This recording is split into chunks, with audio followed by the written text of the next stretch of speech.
My mother abandoned me at 17, now she's begging for money. After I built a successful business alone, I was 17 years and 3 months old the day my mother walked out without any real goodbye. It was a Tuesday in late August, the kind of humid, heavy afternoon where the air clings to your skin like wet cotton, and everything outside feels suspended, waiting for a storm that never quite arrives. School had restarted a week earlier after the long summer break, but deep down I already knew I wouldn't be finishing the year in that classroom. I came home straight from my part-time job at the small family-run bakery on the corner of Bismarck Street, still in my flour-dusted apron, hair smelling of fresh yeast, cinnamon sugar, and the faint metallic heat of the oven racks. My pockets held 32 in tips, mostly crumpled ones and twos that I had counted twice before clocking out, enough for a week's groceries if I was careful, maybe even a cheap notebook for the upcoming tests. The moment I turned the key in the lock, the house felt wrong. Not the usual quiet of an empty home after Mom's shift, not the soft hum of the fridge or the distant traffic from the main road. It was a deeper, hollow silence, the kind that presses against your eardrums and makes your stomach drop before your brain catches up. The living room looked almost unchanged at first glance, the same faded floral couch with the burn mark from when I accidentally left the iron on as a 10-year-old, the coffee table littered with old water rings from years of careless mugs, the television stuck on standby with its small red light blinking like a tired eye. But her navy blue wool coat, the one she wore even in mild weather, because you never know, was missing from the hook by the door. Her favorite sneakers, the gray ones with frayed laces she refused to replace because they still work, were gone from the shoe mat. The kitchen table, usually cluttered with her nursing home name badge, half-read gossip magazines, my school notes, and a half-empty mug of cold tea, now held only one item, a single sheet of lined paper torn unevenly from one of my old spiral notebooks. Her handwriting jumped out immediately, small, slanted sharply to the right, always slightly rushed, as if she was perpetually running late even when writing something as simple as a shopping list. I'm sorry, Elias. I can't do this anymore. I need to start over somewhere new. You'll be okay. You're strong. Don't hate me. Love, Mom. No phone number.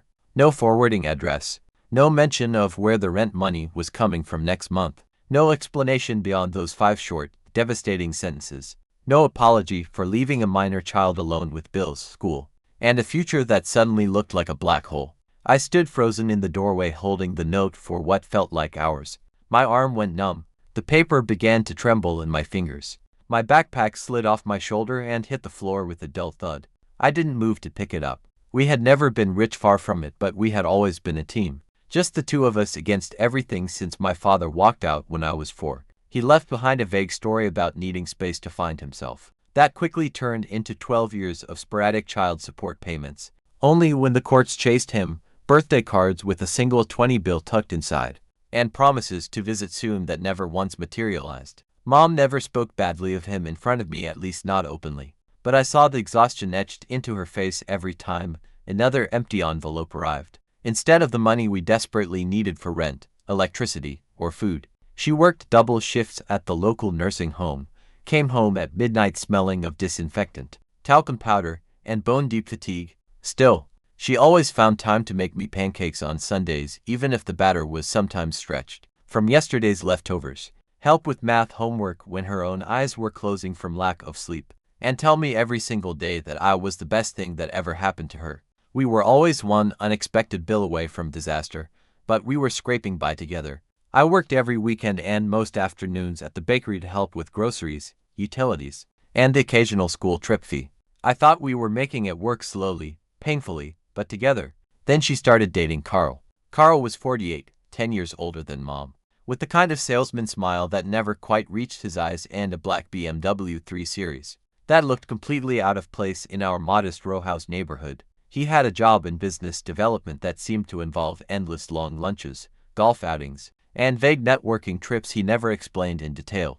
At first Mom glowed in a way I hadn't seen since I was little. She laughed more easily, wore makeup again, bought new clothes from H&M instead of the second-hand shops on the outskirts of town. She seemed lighter, younger, almost hopeful for the first time in years. I was genuinely happy for her. After all the years of sacrifice, single parenting, and scraping by, I thought she finally deserved someone who treated her well. But Carl didn't like me. Not from the very first dinner he came over for. He said I was too quiet and didn't show enough respect to my elders. Said mom spoiled me by letting me focus on school instead of working full-time, like real men did at my age. Said I needed to man up and contribute more if I wanted to stay in his house. When I tried to talk to mom privately about how uncomfortable and unwelcome he made me feel, she got defensive in a way I had never heard before. He's just looking out for us, Elias. Give him a chance. He's good to me. He makes me feel safe. The chances got shorter with every visit. By the time I turned 17, Carl was basically living with us full-time. My small bedroom became unofficial storage for his golf clubs, boxes of protein shakes, stacks of sales training manuals, and random golf magazines. Mom stopped asking about my grades or my college applications, stopped making pancakes on Sundays, stopped defending me when Carl yelled that I was lazy for reading textbooks, instead of taking extra shifts at the bakery or contributing properly. Then came the night I overheard them in the kitchen after I was supposed to be asleep. I had come downstairs quietly for a glass of water and froze halfway down the stairs when I heard their voices, low, intimate, conspiratorial. Carl, he's 17, old enough to fend for himself. We could move to Spain like we talked about. A fresh start, just us. Sun, sea, no more cold winters and no more dead weight dragging us down. Mom, long silence. Then, softly, almost whispering, I know, but he's my son, Carl, and you're my future. You can't keep carrying him forever, love. He'll drag you down. You deserve more than this life, more than scraping by in this house with a teenager who doesn't even thank you properly. I waited, heart pounding so loud I was sure they would hear it through the walls. She didn't argue.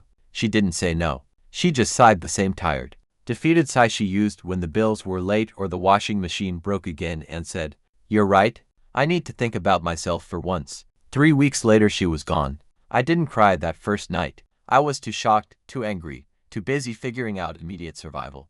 I called the landlord the next morning, an older Turkish man named Herr Ilmaz, who had known my mom for years and always accepted late rent with a gruff pay when you can. He gave me 30 days to sort things out because he felt sorry for me and said quietly, Kids shouldn't pay for parents' mistakes, Jung.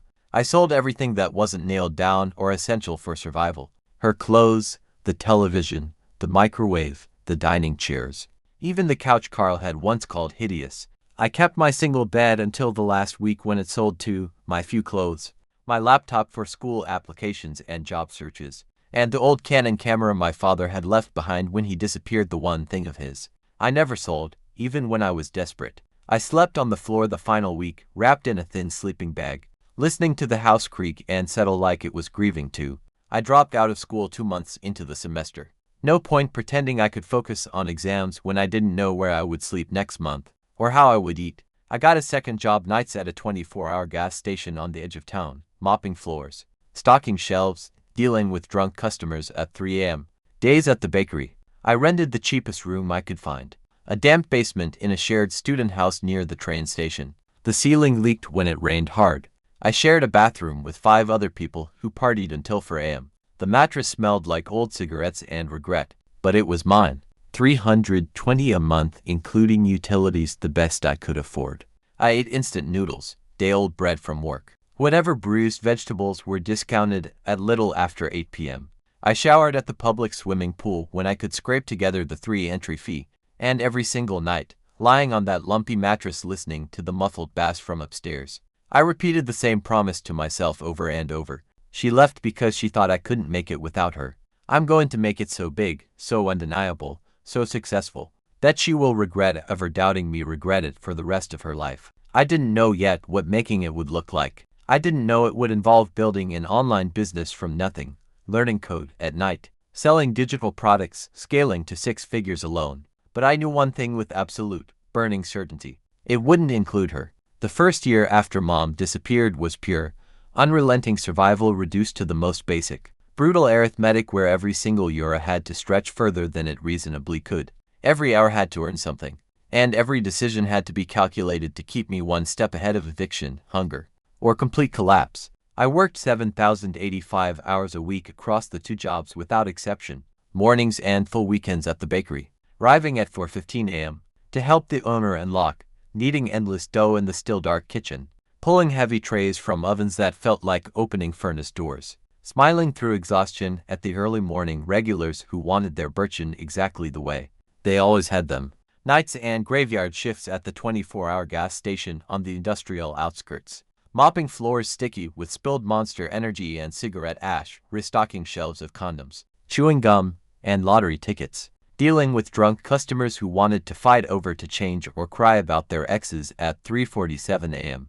I quickly learned which types tipped best. Club kids stumbling out at dawn were surprisingly generous when drunk tired long-haul truck drivers usually just grunted, paid exact change, and drove off. I learned which snacks gave the highest calorie-to-price ratio on a two-daily food budget. Peanut M&Ms for quick sugar and fat. Bananas for potassium when my legs cramped from standing 12 hours straight. Protein bars when I could afford the splurge.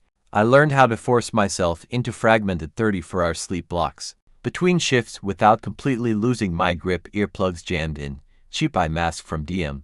Alarm set at maximum volume so it could pierce through the exhaustion.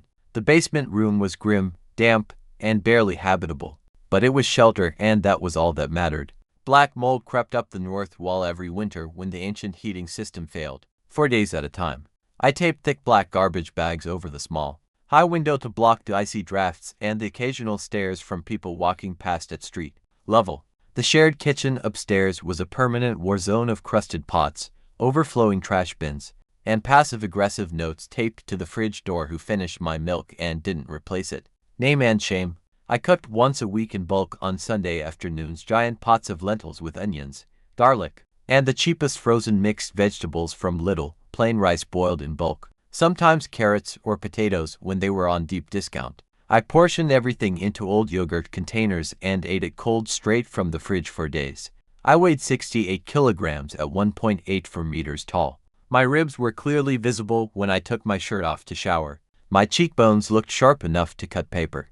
My wrists looked fragile. I told myself in the cracked bathroom mirror every morning that it was lean gains and discipline under pressure. In reality, it was borderline starvation with extra steps and no access to a gym or supplements. School ended officially after I missed too many consecutive weeks and failed to show up for mandatory parent-teacher meetings, no parent to attend anyway. The guidance counselor left one voicemail, kind, concerned, slightly desperate, saying, "We're really worried about you, Elias, and you have so much potential.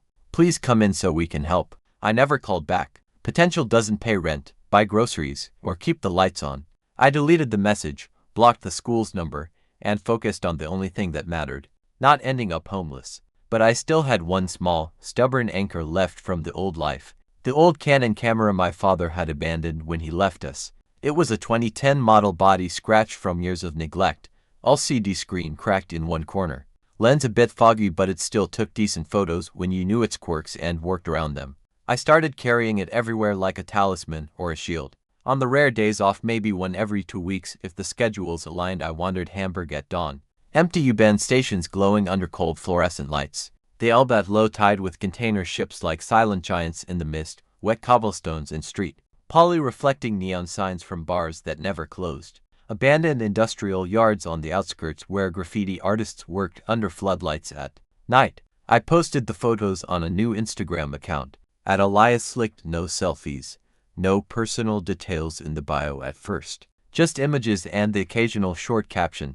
Dawn, still here, light finds a way. Keep going. The account grew slowly, but steadily. 200 followers after 3 months, 400 after 5, 1,200 by the end of the first 6 months. Mostly other amateur photographers who liked the moody urban style. Some local people who recognized the exact locations. A few random strangers who connected with the quiet, persistent atmosphere of the shots. I didn't care about growth numbers yet. It was just something that wasn't work, wasn't sleep, wasn't loneliness. It was proof, small but real, that I could still create something beautiful, even when everything else felt broken beyond repair. Then came the accidental, unplanned turning point that changed the trajectory. One night at the gas station around 2:30 a.m., a regular customer, mid-30s, tired eyes, always buying for Red Bulls and a pack of Marlboros, noticed the camera strap around my neck. I carried it even on shifts because leaving it in the basement felt too risky. He asked casually if I did product photography on the side. I said sometimes, just for practice and extra money. He owned a small online shop selling custom phone cases, drop shipping cheap blanks from China. Designs he created himself on Canva.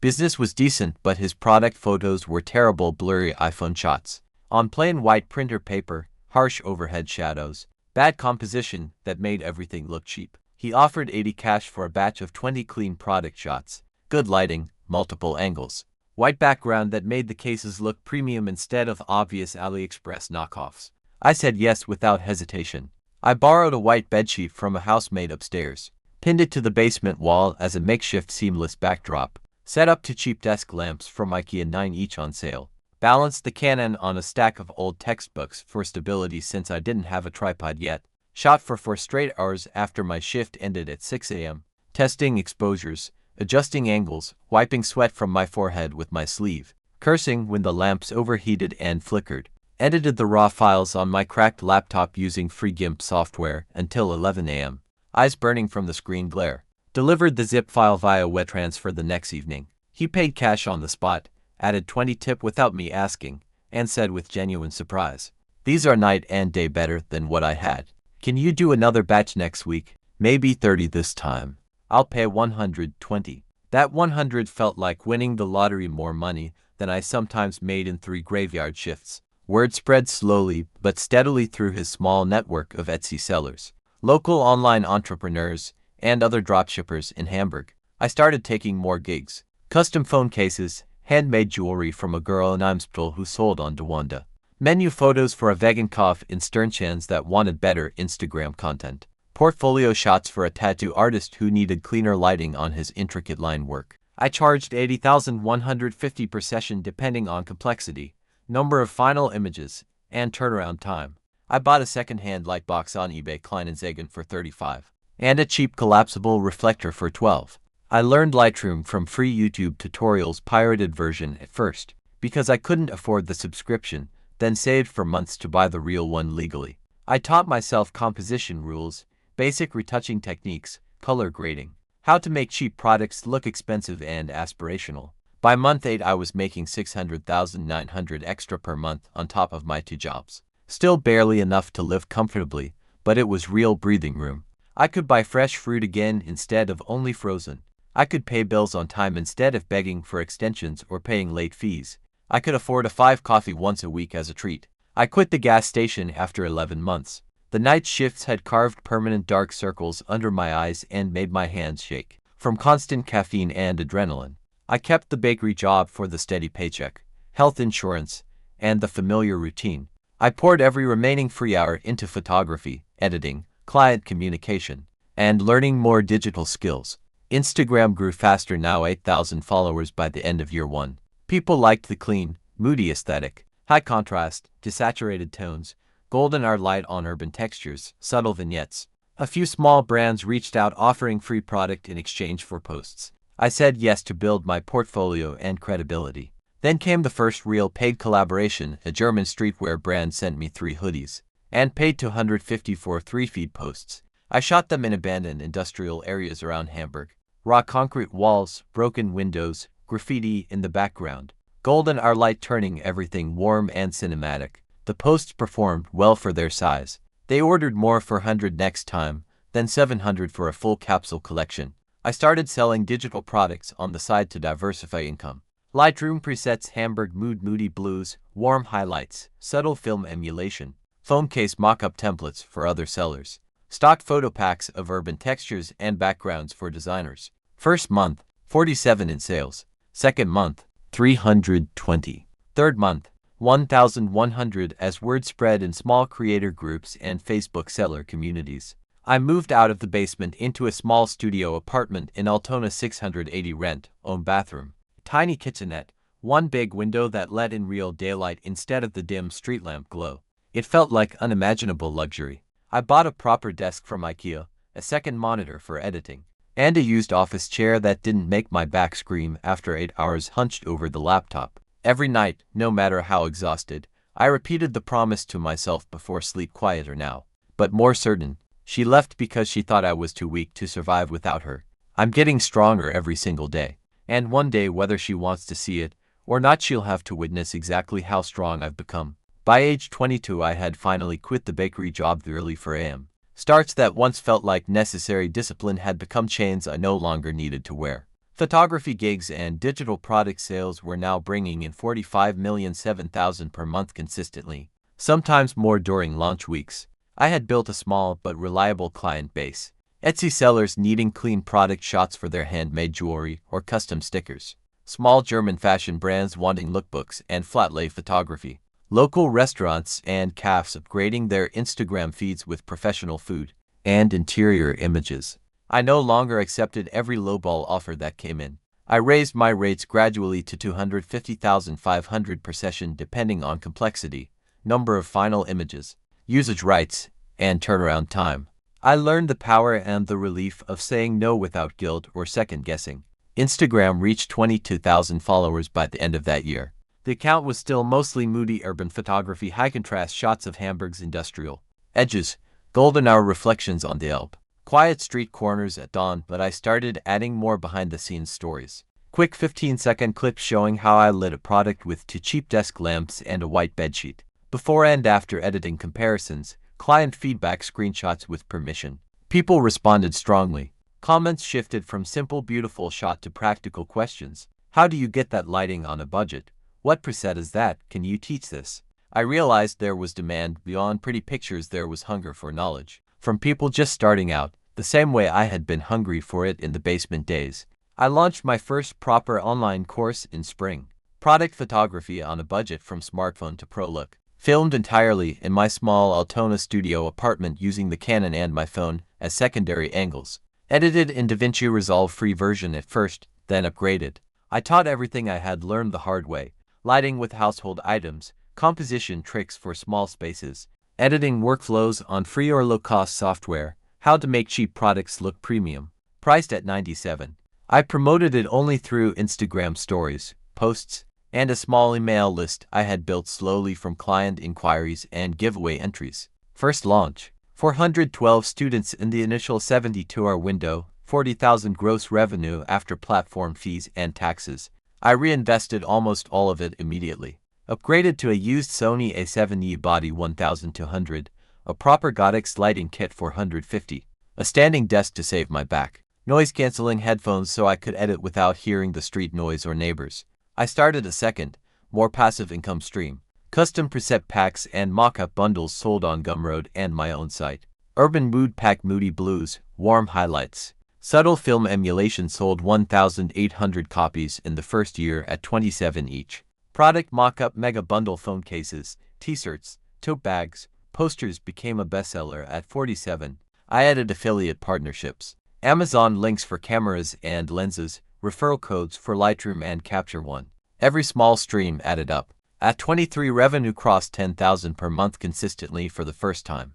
I moved again, this time to a bright 2-room apartment in Eimspool with high ceilings, original hardwood floors, large windows, and a small balcony facing a quiet courtyard full of ivy and bicycles. 1,250 rent. It felt like unimaginable luxury after the basement. I bought real furniture instead of IKEA hacks. A proper sofa, a dining table I could actually use for shoots, shelves for books and camera gear. I adopted Scout, a scruffy terrier mix from the local Tireheim who had been returned twice for too much energy. He was 3 years old, brown and white, with one ear that flopped and one that stood up. He slept on the rug beside my desk while I worked, snored softly during calls, and greeted me at the door like I had been gone for years, even if I was only out for 20 minutes. His presence made the apartment feel like a real home instead of just a functional space to crash and edit. The business evolved quickly. I stopped doing one-off client shoots almost entirely, too time-intensive, too dependent on other people's schedules. Instead, I focused on scalable, passive-leaning products, online courses, preset packs, stock photo bundles, affiliate partnerships with camera brands, editing software, and lighting companies. I launched a membership site, Licht Academy 19-month, for exclusive monthly preset drops, behind-the-scenes tutorials, live Q&A sessions, private critique channels in Discord, downloadable cheat sheets and lighting diagrams. First month, 280 members. Year 1, 1,900 active members. The recurring revenue changed everything: predictable cash flow, less fee store famine stress. Instagram grew to 85,000 followers. I began showing my face more often, short talking head videos answering common questions, walking around Hamburg explaining how to find good natural light in the city. Behind the scenes of client shoots or course filming, people connected deeply. Comments started saying things like "You're proof you can start from literally nothing and win. Your story gives me hope on bad days. Thank you for being real about the struggle." I never mentioned mom publicly, not yet. That wound was still too private, too raw, too much mine to share with strangers. I kept it locked away while I built. At 24, revenue stabilized at 1,800,025,000 per month. I incorporated Elias Slick GmbH with the help of an affordable startup lawyer I found through a Facebook group for creators. I hired a part-time bookkeeper to handle taxes and invoices, a content manager to schedule posts and edit stories. I started traveling for work. Berlin for brand collaboration shoots, Munich for in-person workshops I hosted, Lisbon for a week-long content retreat where I met other creators and networked. I paid off every debt I had ever accumulated, the small student loan I took at 19 to cover a computer repair, overdue utility bills from the basement days, even the $300 I owed Herr Ilmaz for the last month's rent I couldn't pay on time back then. He sent a short reply when I transferred the money with interest. Didn't expect it, but thank you, Jung. Proud of you. I was no longer just surviving. I was thriving quietly, deliberately, methodically, completely alone. And the promise I had whispered to myself every night for 8 years had become something bigger, something almost inevitable and inevitable. She left because she thought I was too weak to survive without her. I've built everything, every euro, every follower, every skill without her.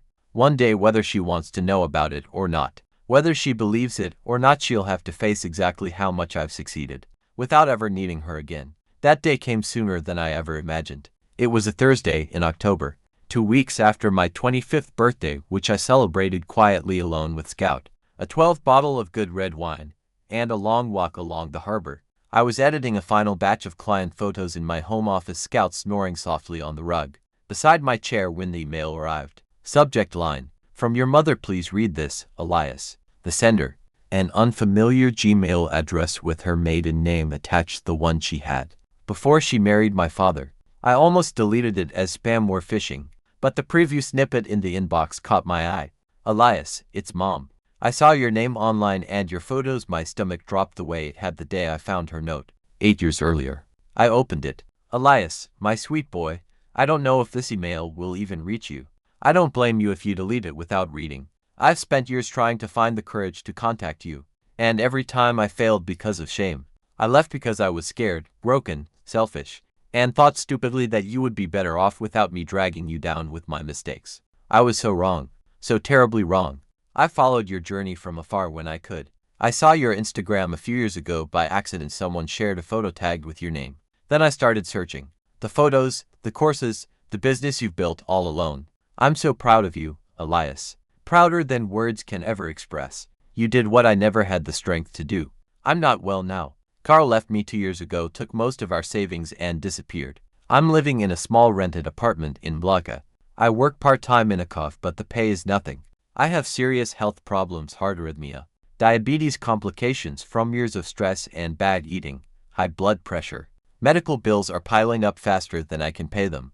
Rent is late. I hate asking, I know I have no right, but I'm desperate. If you could help even a little, 5,000 or 10,000 to cover the worst of the medical costs and get me stable, I would be forever grateful. I know I don't deserve your help. I know I failed you in the worst way a mother can, but you're still my son, and I love you. I always have, even when I couldn't show it. Please, Elias, just think about it. No pressure. If you say no, I'll understand." Mom attached one photo, her standing outside a whitewashed building with bougainvillea climbing the walls. She looked older, much older, thinner, hair mostly gray now, eyes tired and sunken. She was smiling, but it was the kind of smile that didn't reach anywhere near her eyes. I stared at the screen for what felt like forever. Scout nudged my leg, whining softly as if he sensed the shift in the room. I scratched his ears automatically without looking away from the email. Then I did something I never thought I would do in a million years. I hit reply. One sentence. "Send me your bank details. I'll transfer 15,000 tomorrow morning." I hit send before I could overthink it. Then I closed the laptop, clipped Scout's leash, and took him for a long walk along the Elbe as the October sun set. The cold wind off the water cleared my head. I didn't feel forgiveness. I didn't feel reconciliation. I felt closure, on my terms, with my money, with my power. The promise I had carried for 8 years wasn't broken. It was completed. The transfer executed precisely at 9:17 a.m. The next morning 15,000 moved instantly and cleanly from my main business account to the exact IBAN she had provided in her frantic 4 a.m. follow-up email.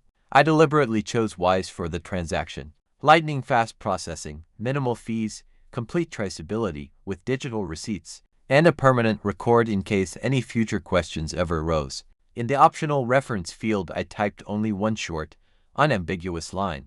What I'm assistance. No further contact required or expected. Her reply arrived within 11 minutes, a torrent of words in fragmented, breathless paragraphs, as if she had been sitting at her keyboard waiting, trembling, for any sign. Elias, my sweet boy, thank you doesn't begin to cover what this means. I cried when I saw the notification. This will pay the most urgent hospital bills that have been hanging over me for months. The cardiologist consultation I've postponed 3 times. The insulin prescription that's run out twice already. The blood pressure medication I was rationing. It will give me a real chance to breathe, to get stable, to maybe even start fixing some of the damage I've done to myself over the years. I promise you with everything that's left of my integrity this is the last time I will ever reach out asking for anything. I won't vanish into silence if you don't want that, but I will honor whatever boundaries you choose to set from this moment forward. I'm starting therapy next week, online sessions through a state-subsidized program here in Malaga. Seeing a nutritionist for the diabetes management I've ignored too long. And really trying to rebuild what little is left of myself. I know I destroyed any right I ever had to be part of your life. I know the pain and the abandonment I caused can't be erased with apologies, tears, or even a lifetime of regret. But watching from afar what you've become, the man you've grown into completely on your own. The success you've created from absolute nothing, it's the only thing that has kept me going on the darkest nights. I'm so proud of you, Elias. Prouder than any mother has ever been. If you ever in years, in decades, even once feel ready to say even a single word to me, my inbox and whatever is left of my heart will be open. Until then, or forever if that's what you need, thank you for being infinitely better than I ever was. I love you. I always have. I always will. Mom, I read every word slowly, deliberately, letting each sentence settle without rushing past it or trying to analyze it away. Scout lifted his head from the rug beside my chair, tilted it sideways in that curious way he had, and gave a small, questioning whine as if he sensed the sudden heaviness shift in the air around us. I reached down automatically to scratch behind his ears the same gentle rhythm that had calmed me countless times while I stared at the screen without blinking. Then I did the only thing that felt right, clean, and final in that moment. I archived the entire email thread, both messages, hers and mine. I blocked the Gmail address she used. I deleted the whole conversation from my inbox and emptied the trash folder to remove it completely from my server. No reply, no acknowledgement, no second transfer, no you're welcome, no questions about her health, her apartment, her life in Malaga. Just quiet, deliberate, irreversible finality. I didn't feel a rush of triumph like in the movies. I didn't feel lingering bitterness or fresh anger. I didn't even feel the kind of dramatic relief people describe after big confrontations. What I felt was something smaller, calmer, more permanent and structural. The sudden absence of a weight I had carried so constantly, so unconsciously, for 8 full years that I had forgotten what walking without it even felt like. I closed the laptop with a soft click, clipped Scout's leash to his collar, and took him for one of our longest walks yet, all the way down to the Elbe. Along the harbor promenade, past the towering container cranes and the slow-moving tourist boats, out to the small beach at Velny where the river finally meets the open sea. The October wind was sharp, salty, and cleansing. Scout ran ahead chasing seagulls, digging joyfully in the wet sand, shaking water from his coat in great arcs. I sat on a weathered wooden bench for a long time watching the gray-green water, letting the cold air scour every lingering thought from my mind, until there was only the sound of waves and distant ship horns. It wasn't forgiveness, I didn't need to forgive her to be free. It wasn't reconciliation, I had no desire to rebuild any bridge she had burned. It wasn't even really generosity, 15,000 was a number I could afford without blinking. A fraction of one good launch month. It was punctuation. The final period at the end of a sentence that had begun with her handwritten note on the kitchen table 8 years earlier. Life kept moving forward faster, fuller, more intentional than at any point before. At 26 annual net profit after all expenses, team salaries, marketing costs, taxes, and charitable contributions stabilized between 340 billion for 120,000. Licked Academy membership climbed steadily to 4,800 active paying members worldwide. I launched a second flagship course, Scaling Creative Services from Solo Freelancer to Six-Figure Business, without burning out, drawing directly from my own timeline. Basement Survival to Studio Apartment, Gas Station Graveyard Shifts to GmbH Incorporation. 100 one-off gigs to 10,000 plus launches. First enrollment window. 112,000 gross in 7 days. I started a small but growing YouTube channel, long-form story times, about starting from absolute zero with no support. Interviews with other self-made creators who had overcome family abandonment, parental estrangement, burnout, or complete reinvention from rock bottom. Deep dive tutorials on building truly passive income streams for photographers, designers, digital product creators, and service-based freelancers. The channel reached 180,000 subscribers in 18 months without paid ads or clickbait thumbnails, just consistent, honest, no-fluff content delivered on a reliable schedule. I bought my first apartment outright, a bright 3-room place in Altona with high ceilings, original hardwood floors, large south-facing windows that flooded the space with natural light, and a generous balcony perfect for Scout to sunbathe and for me to shoot product flat lays or film talking head videos in soft daylight. No mortgage stress, no bank looming over monthly payments. Full cash purchase after 2 years of aggressive saving, disciplined investing, and conservative financial planning with the advisor I hired at 24. I furnished it slowly and intentionally. A real sofa instead of the futon I'd slept on for years. Proper bookshelves lined with photography monographs and business books. A dedicated editing room with acoustic panels, dual 27-inch monitors, and ergonomic everything to protect my back after a decade of hunching over laptops in bad lighting. I traveled more intentionally now, not just for paid work or networking, but for pure creative reset and personal joy. Iceland for raw, elemental landscape photography that fed my soul after years of urban shoots. Japan for the full weeks of quiet mornings in Kyoto temples at first light, exactly matching the Pinterest board I had obsessively curated since I was 19. New York for a major creator economy conference where I spoke on a panel titled Building Without a Safety Net, From Homeless Risk to 7 Figures in Revenue. I mentored quietly and selectively free one-on-one calls once a month for beginners, whose stories echoed my basement days, sharing pricing templates, workflow shortcuts, mindset shifts, and honest warnings about burnout. I funded a small annual scholarship through a Hamburg youth center, $5,000 per year for photography equipment, editing software subscriptions, online course access, and mentorship for teenagers from single-parent homes, low-income families, or foster care. No press releases, no public announcements, just private checks, occasional visits to hand out cameras, and watching their faces light up when they held something that felt like possibility. Scout lived to 12, exceptionally long and full for his breed mix. His final year was slower, arthritis stiffening his hips, eyes clouding with age, but the same joyful, tail-wagging greeting at the door. The same way he pressed his head into my hand when I was stressed or quiet. I carried him up the stairs when his legs gave out, fed him soft food from my palm, sat with him on the balcony every evening watching the courtyard lights come on one by one. When the vet came to the apartment on a gentle Sunday morning in spring, I held him the entire time, nose to nose, whispering thanks for every walk we took together, every snore on the rug beside my desk, every single moment he chose to stay by my side when no one else did. I cried then, not for mom, not for lost years, not for money or success, but for the one living creature who had never once left, never once doubted, never once made me feel like I had to prove anything to earn his loyalty. I buried his ashes under a young beech tree in a peaceful pet cemetery outside the city. A simple granite stone, no dates needed. Scout, the best company from the worst days, always with me. At 28, the business crossed 500,000 annual net profit after every expense, every salary, every tax payment, every charitable contribution. I diversified further. A print-on-demand line of motivational posters, notebooks, hoodies, and canvas prints Light Finds a Way became the perennial bestseller. A weekly podcast interviewing survivors of abandonment, family estrangement, toxic upbringings, burnout, and radical self-reinvention.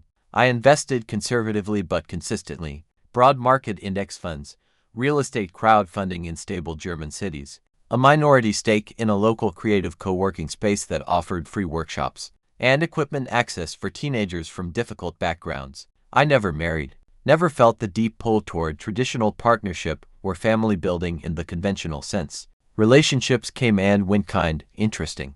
Emotionally mature people who respected my boundaries and my solitude. Deep conversations over coffee or long walks. No toxicity, no drama. No need to explain my past unless I chose to. I liked my own company. I liked my routines. I liked knowing every brick, every euro. Every quiet victory and every hard lesson of the life I had built was mine alone. No one else's name on the deed. No one else's voice in the decisions. No one else's shadow over my achievements. Mom never contacted me again after that single email exchange. I never searched for her name, never checked social media, never asked mutual acquaintances from the old neighborhood. I don't know if she's still in Malaga, if the money truly helped her stabilize her health, if she found peace or continued struggling, if she's alive or gone. I don't need to know. That chapter closed when I hit send on the transfer. Sometimes maybe once or twice a year. Usually on quiet evenings in autumn, I drive past the old row house where we used to live together. It's been fully renovated. New double-glazed windows, fresh white paint on the facade. A different family now with children's bikes chained to the small front path, and flower boxes in the windows. I park across the street for a minute or two, engine off, radio low or completely silent. I don't feel rage anymore. I don't feel longing, grief, or even nostalgia. I just feel finished, complete. The story ended exactly the way it needed to, and not with fireworks or dramatic confrontation, but with quiet, self-contained resolution. The promise I made to myself at 17 on that bare floor in an emptying house wasn't about revenge, punishment, or proving her wrong in some loud, public way. It was about proof, simple, undeniable, personal proof. Proof I could survive her leaving. Proof I could thrive, grow, build without her approval, her presence, her belief in me. Proof that the strongest, most enduring thing she ever gave me, intentionally or not, was the moment she took herself away and forced me to become everything on my own. I built it all after that. Every photo, every course, every euro, every sunrise walk with Scout, every quiet night in the apartment I own outright. And that's more than enough. It's everything.